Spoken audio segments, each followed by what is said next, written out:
Hello friends, તમારું સ્વાગત છે મારા કિચનમાં. તો આજે હું તમારી સાથે શેર કરી રહી છું સાબુદાણા બટેટાની ચકરી, સાબુદાણા બટેટાની સેવ, સાબુદાણા બટેટાની વેફર. તો હું 3 અલગ રીતે આજે તમારી સાથે શેર કરી રહી છું. એકદમ ક્રિસ્પી અને સ્વાદમાં ટેસ્ટી, અને આખું વરસ તમે બનાવીને સ્ટોર કરી શકો છો અને જોતાં જ ખાવાનું મન થઈ જાય એટલી કુરકુરી બનશે અને દેખાવમાં એકદમ દૂધ જેવી સફેદ બનશે. તો આ વેફર તમે કઈ રીતે બનાવો છો એ મને જરૂરથી કહેજો, પણ હું આજે તમને પરફેક્ટ માપ સાથે સાબુદાણા અને બટેટા કેટલા લેવા એ રીતે આજે હું તમારી સાથે આ વિડીયો શેર કરી રહી છું. અને આ સાબુદાણા બટેટાનું ખીચું એકદમ અલગ રીતે બનાવીશું.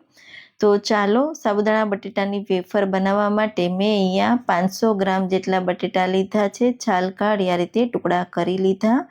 તો 500 ગ્રામ બટેકાની સામે આપણે 1 કિલો સાબુદાણા લેવાના છે. તો બટેટાને હું કુકરમાં ઉમેરી દઈશ અને 1/4 કપ જેટલું પાણી આપણે બટેટામાં ઉમેરી દઈશું અને ઢાંકીને 3 વિસલ કરી લઈશું. તો આ જલ્દીથી કૂક થઈ જશે. તો આ રીતે તમે જરૂરથી ટ્રાય કરજો. સાથે મેં અહીંયા 1 કિલો જેટલા બટેટા લીધા છે અને સારી રીતે પાણીમાં ધોઈ 2 થી 3 વાર ધોઈ લીધા અને 5 કલાક માટે મેં પલાળી દીધા હતા. સાબુદાણા ડૂબે એટલું પાણી ઉમેરી 5 કલાક માટે મેં પલાળી દીધા હતા. તો તમે જોઈ શકો છો એકદમ સારા એવા પલળી ગયા છે. એક એક દાણો સાબુદાણાનો છૂટો થઈ ગયો. તો હવે મેં અહીંયા સ્ટીમર લીધું છે. સ્ટીમરમાં આપણે સાબુદાણા ઉમેરી દઈશું. એ જ રીતે હું બીજું સ્ટીમર એટલે કે એની ઉપરનું જે ખાનું આવે એ લીધું છે અને એમાં પણ હું સાબુદાણા આ રીતે ઉમેરી દઈશ. તો ઉપર નીચે બંને ખાનામાં મેં સાબુદાણા ભરી દીધા છે, એડ કરી દીધા છે. તો હવે આપણે સ્ટીમ કરીશું. તો એકદમ સારી રીતે મેં અહીંયા પાણી ગરમ કરી લીધું છે કઢાઈમાં અને આ રીતે સ્ટીમર પાણીમાં મૂકી દઈશું અને લગભગ સાબુદાણા ટ્રાન્સપરન્ટ થાય ત્યાં સુધી આપણે સ્ટીમ કરવાના છે. તો મને અહીંયા 7થી 8 મિનિટ જેવો ટાઈમ લાગ્યો છે. ગેસની ફ્લેમ હાઈ સાઈડ કરી દીધી હતી. તો તમે જોઈ શકો છો સાબુદાણા એકદમ ટ્રાન્સપરન્ટ થઈ ગયા છે અને આ જ રીતે નીચેનું સ્ટીમરમાં પણ તમે જોઈ શકો છો સાબુદાણા એકદમ સારા એવા બફાઈ ગયા છે અને ટ્રાન્સપરન્ટ થઈ ગયા છે.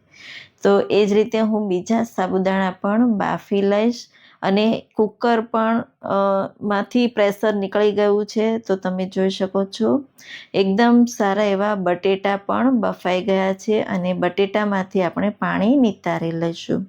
તો આ રીતે તમે સાબુદાણા બટેટા બાફીને ચકરી બનાવશો તો બહુ એવી પોચી અને દૂધ જેવી વ્હાઈટ બનશે અને ખાવામાં બહુ ટેસ્ટી એવી બને છે. તો આપણે એક વાસણ લીધું છે, એમાં સાબુદાણા આપણે કાઢી લઈશું. તો મારી પાસે આ પોટેટો મેશર છે, એમાં મેં આ રીતે બટેટાના ટુકડા ઉમેરી દીધા અને આ રીતે જેટલા આવે એટલા ઉમેરી દેવાના અને ઉપરથી આ રીતે પ્રેસ કરીશું એટલે બટેટા એકદમ સારા એવા મેશ થઈ જશે. જો તમારી પાસે આ પોટેટો મેશર ના હોય તો તમે છીણીની મદદથી પણ તમે આ રીતે ખમણીને ઉમેરી શકો છો, જેથી સાબુદાણાની વેફર એકદમ સારી એવી બનશે. હવે મેં અહીંયા 2 મોટી ચમચી જેટલું આદુ મરચાંની પેસ્ટ લીધી છે. સાથે 1 મોટી ચમચી જીરું અને સ્વાદ પ્રમાણે મીઠું એટલે કે 1.5 ચમચી જેટલું મેં મીઠું ઉમેરી દીધું. એકદમ સારી રીતે બધું મિક્સ કરી દઈશું. જો તમે સફેદ તલ ઉપવાસમાં ખાતા હોય તો તમારે ઉમેરી દેવાના. તો આ રીતે તમે ખીચું બનાવશો તો બહુ ઇઝી રેસીપી છે. બિગનર્સ પણ આ રીતે બનાવી શકશે. તો તમે જોઈ શકો છો મેં અહીંયા ખીચું રેડી કરી લીધું છે બધું મિક્સ કરીને. હવે મેં અહીંયા પાઇપિંગ બેગ લીધી છે. જો તમારી પાસે આ બેગ ના હોય તો તમે કોઈ દૂધની થેલી પણ લઈ શકો છો. હવે આ બેગમાં જેટલું ખીચું આવે એટલું ભરી દઈશું અને આપણે આગળથી એને આ રીતે થોડું કટ કરી દઈશું કાતરની મદદથી અને આ રીતે અંદરની સાઈડ આ રીતે ફેરવી બહારની સાઈડ આ રીતે એકદમ સારી એવી ચકરી આપણે બનાવી લઈશું. તો પહેલી ચકરી થોડી આપણી બગડતી જ હોય છે, પછી બધી જ ચકરીઓ સારી એવી બનશે. તો મેં અહીંયા સેવ પણ પાડી છે. તો સેવના મશીનમાં કાણાવાળી સેવ, જાડી સેવનું ચકરી આવે એ લીધી છે અને આ રીતે મેં બધી જ વેફર પાડી લીધી છે. તો 3 જાતની વેફર મેં આ રીતે પાડી છે, ઘરમાં જ પાડી છે અને પંખાની હવામાં હું અહીંયા 8થી 10 કલાક માટે રાખીશ. તો આ રીતે મેં અહીંયા બપોરના ટાઈમે પાડી લીધી છે. હવે સવાર પડી ગઈ છે તો તમે જોઈ શકો છો એકદમ સારી એવી ક્રિસ્પી આ વેફર સેવ બનીને રેડી છે. તો હું આખો દિવસ એને સનલાઇટમાં રાખીશ એટલે એકદમ સારી એવી વેફર બનીને રેડી થઈ જશે. તો તમે જોઈ શકો છો મેં અહીંયા તડકામાં પણ રાખી દીધી છે. હવે સાંજે આ રીતે મેં તડકામાંથી લઈ લીધી તો તમે જોઈ શકો છો એકદમ સારી એવી આ વેફર સુકાઈને રેડી થઈ ગઈ છે. જો હું તોડીને પણ બતાવું તો એકદમ સારી એવી વેફર સુકાઈ ગઈ છે.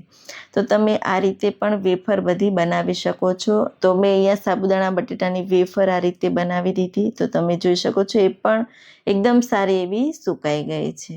હવે મેં અહીંયા તેલ ગરમ કરવા માટે મૂકી દીધું હતું. તો તેલ ગરમ થઈ જાય એટલે આપણે ચકરી ઉમેરી દઈશું અને ગેસની ફ્લેમ હાઈ સાઈડ રાખીને આ રીતે આપણે બધી ચકરી તળી લઈશું. તો તમે જોઈ શકો છો ને એકદમ પોચી રૂ જેવી અને જોતાં જ ખાવાનું મન થઈ જાય એવી અને દેખાવમાં સફેદ દૂધ જેવી આ રીતે બનશે. તો આ રીતે માપ સાથે સાબુદાણા બટેટાની ચકરી વેફર કે તમે સેવ બનાવશો તો એકદમ પરફેક્ટ બનશે અને આખું વરસ તમે આ વેફર એકદમ કુરકુરી અને દૂધ જેવી સફેદ રહેશે. તો આ રીતે મેં સાબુદાણા બટેટાની ચકરી તળી લીધી. હવે આપણે વેફર તળી લઈશું. તો જેટલી કડાઈમાં આવે એટલી ઉમેરી દેવાની અને જેટલી તમારે ફ્રાય કરવી હોય એટલી તમારે કરી લેવાની. બાકીની તમે આખું વરસ સાચવી શકો છો. અને જેટલી તમે ફ્રાય કરો ડબ્બો ભરી એ તમે 15 દિવસ સુધી ખાઈ શકો છો. તો સાઈઝમાં એકદમ સારી એવી ડબલ થઈ ગઈ છે. આ રીતે મેં સાબુદાણા બટેટાની વેફર પણ ફ્રાય કરી લીધી છે. તો મેં અહીંયા 3 ડિઝાઇનમાં તમને બતાવી છે. તમારે કોઈ પણ ડિઝાઇનમાં તમે બનાવી શકો છો. એ જ રીતે હું હવે સાબુદાણા બટેટાની સેવને તળી લઈશ. તો જેટલી કડાઈમાં તમારે ઉમેરવી હોય એટલી ઉમેરી અને આ રીતે સાઈઝમાં ડબલ થઈ જશે. અને આ સેવ તો ખાવામાં બહુ પોચી એવી બને છે તો ખાવાની પણ બહુ મજા આવશે. તો આ સાબુદાણા બટેટાની સેવ જરૂરથી ટ્રાય કરજો. વેફર પણ એટલી ટેસ્ટી એવી બને છે, ચકરી પણ એટલી ટેસ્ટી એવી બને છે. તો જેટલી તમારે તળવી હોય એટલી તળી ડબ્બો ભરી તમે 15 દિવસ સુધી ખાઈ શકો છો. બાકીની તમે આખું વરસ સ્ટોર કરી શકો છો.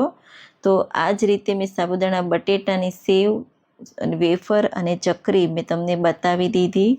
તો આ માપ સાથે તમે જરૂરથી ટ્રાય કરજો. અને આ ખીચું બનાવવાની રીત અલગ છે તો તમને બહુ ઇઝી રેસીપી લાગશે અને તમે જોઈ શકો છો એટલી ક્રિસ્પી આ ચકરી બની છે. તો નાના બાળકોથી લઈ મોટા વડીલોને બધાને જ આ ભાવશે.